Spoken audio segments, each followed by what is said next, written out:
everyone. When you think about big changes, what comes to mind? I immediately think about a caterpillar changing into a butterfly. It starts out as a nasty worm-looking thing, and then in relatively short time, it changes into a beautiful butterfly. It changes so dramatically that it doesn't even look like the same insect. Or I also think about a tadpole turning into a frog. I have a hard time believing a gross fish-like thing can change so much that it eventually turns into a frog. And in our scripture passage for today, we learn that people can also change.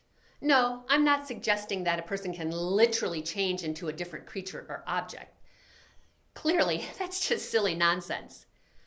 But while the change doesn't involve shape-shifting, when God does change a person, it creates an obvious and dramatic difference in the person. Because we see in our scripture passage for today that after Saul meets Jesus, he becomes like a different person. In fact, he becomes such a different person that he even gets a new name, Paul. He changes from a bully and enemy of the church to one of the greatest leaders in the history of the church. And we have to remember that because God still changes people today. Think about your own life. God can make you a completely different person. Okay, maybe not literally a different person like that, but you know what I mean. God can dramatically change your heart and your life.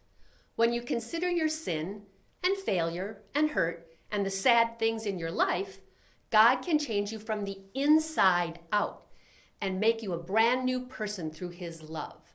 And God can do the same thing for other people. Maybe you know someone who acts like a mean bully, like Saul at the beginning of our scripture passage. Maybe God will change that person's heart to make them kind and generous friend. So rather than getting angry at that person, pray that God would change their heart and maybe that God would use you to help them make the change. And I hope that helps you understand our scripture passage just a little bit better. Goodbye, everyone.